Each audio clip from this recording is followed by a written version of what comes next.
Première lecture du livre du prophète Ézéchiel, chapitre 33, versets 7 à 9.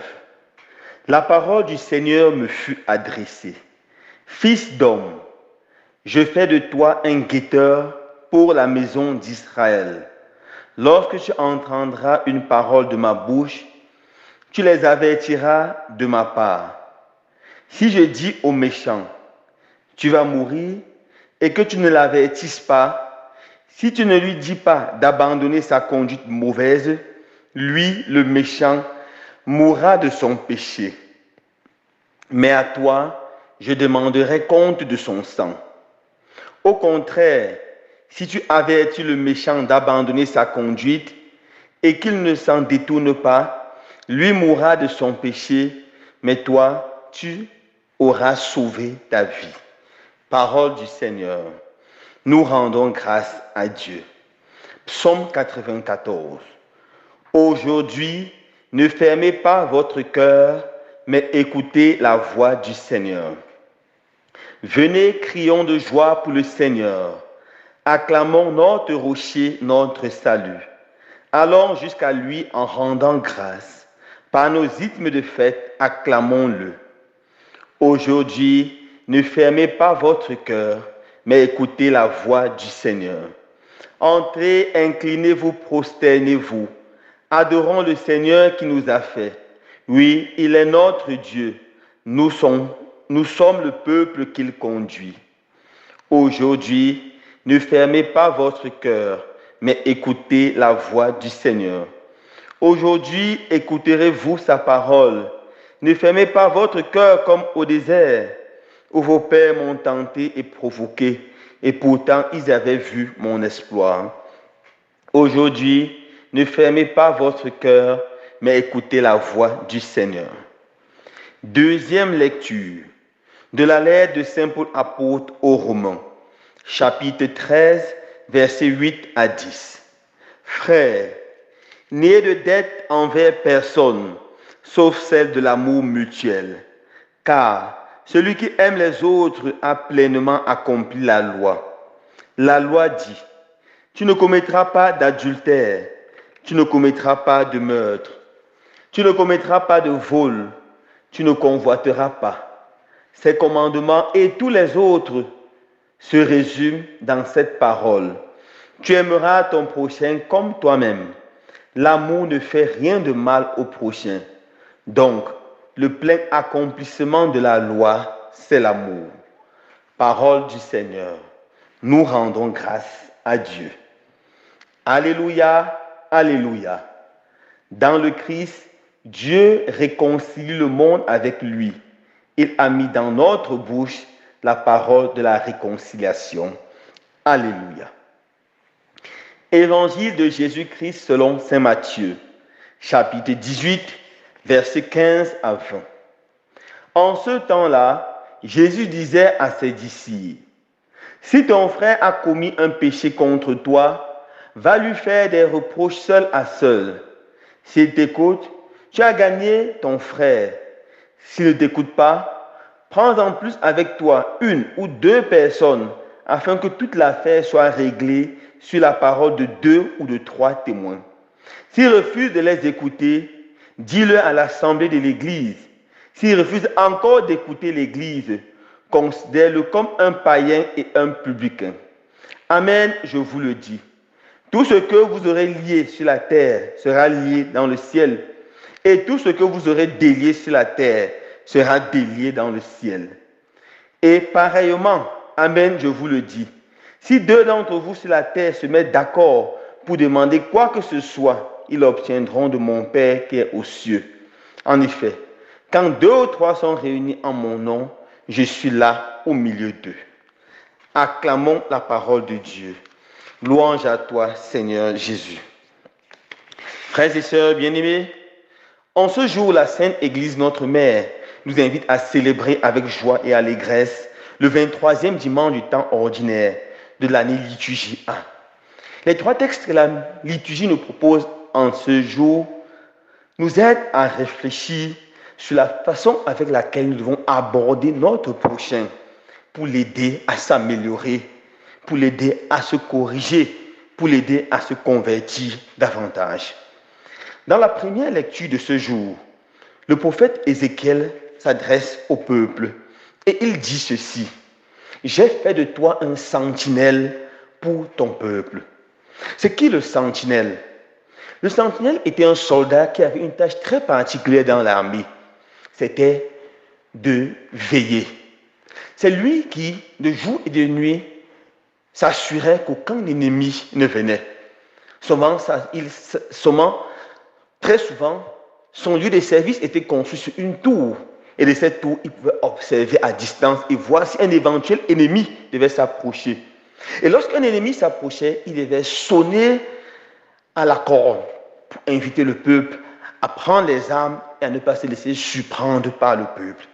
Cette mission était très exigeante et très délicate, car si jamais il tombait dans le sommeil, si jamais il était distrait et les ennemis attaquaient, il devait être porté responsable de la mort de ses ennemis.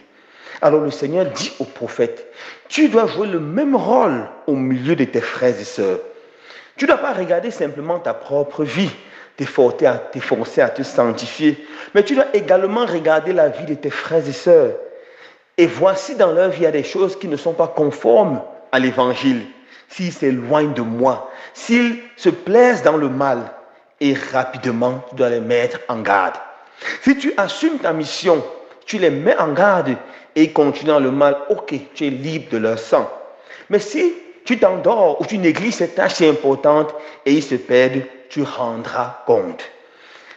Alors mes frères et sœurs, nous devons savoir que de par notre baptême, nous sommes tous prophètes. Le catéchisme est très clair, nous devons prêtres, prophètes et rois. Et en tant que prophètes, nous avons une responsabilité envers tous nos frères chrétiens, mais aussi nos frères dans la famille et nos frères dans la nation. Un jour, le Seigneur nous posera cette question: Caïn, qu'as-tu fait de ton frère Abel? Nous sommes les gardiens les uns des autres. Alors, mon frère, ma soeur, est-ce que tu es conscient de cette mission importante de veiller sur ton prochain, sur sa conduite?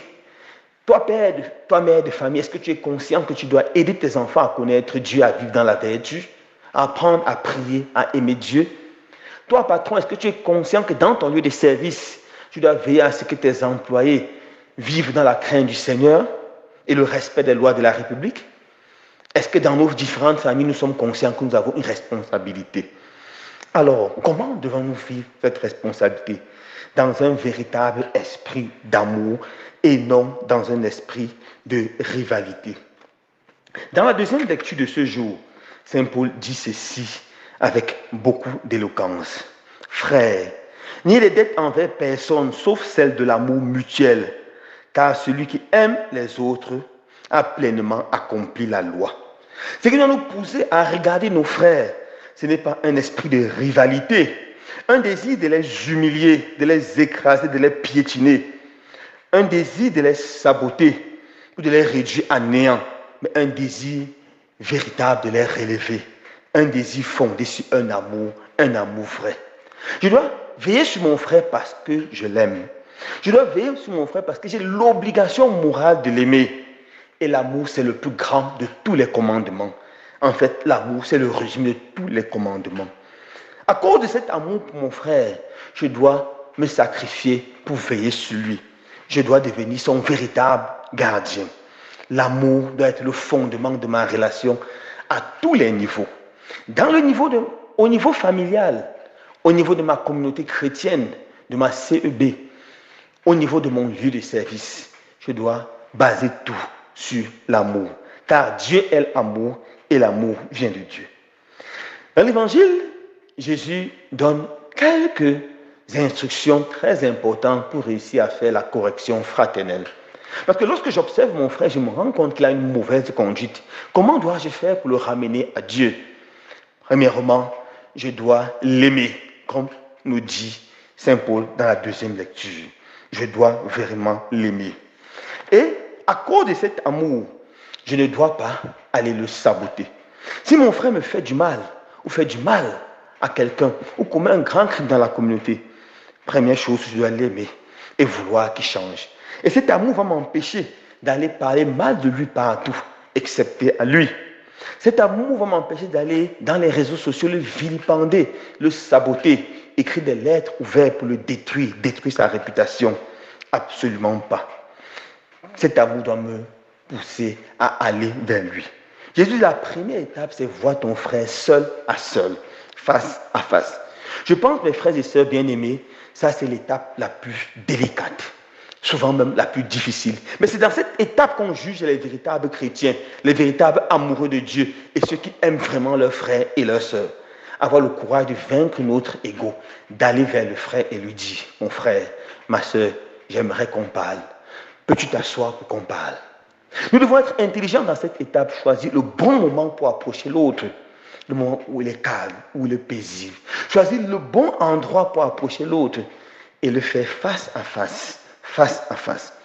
Lorsqu'on s'assoit avec notre frère, nous devons, dans le respect du frère, présenter la situation de façon froide et lui dire, mon frère, tu as fait telle ou telle autre chose, ça m'a profondément blessé. En général, lorsque nous présentons ces situations comme ça, le frère est touché et demande soit les excuses, soit explique pourquoi il a réagi de cette façon. Nous pouvons comprendre les mobiles qui ont poussé à son action et pouvoir le pardonner facilement. Faire la paix, nous réconcilier, c'est une étape importante. Cette étape doit être utilisée dans les familles. Dans beaucoup de ménages aujourd'hui, on peut raconter les problèmes partout, sauf à son conjoint, sauf à son mari, sauf à sa femme. Nous devons le croire, nous asseoir et de parler, nous asseoir et de dialoguer. Telle chose que tu as fait hier ne m'a pas plu. Telle chose que tu as fait la semaine dernière ne m'a pas plu. Vous allez voir comment la paix va revenir. Le diable fera tout pour qu'on ait pas ces moments d'intimité, ces moments seul en tant qu'homme et femme, mari et femme. Nous devons vaincre le diable et trouver ces moments. Beaucoup de nos communautés paroissiales, beaucoup de nos familles retrouveront la paix si on a l'audace d'affronter l'autre dans un esprit d'humilité et d'amour véritable. Mais il peut aussi arriver que le frère refuse totalement de nous écouter. Jésus nous invite à passer à l'étape numéro 2, qui consiste à chercher 2 ou 3 personnes et d'aller rencontrer la personne. Ici, le choix des personnes doit être intelligent. Premièrement, on peut regarder quelqu'un que la personne là aime et respecte.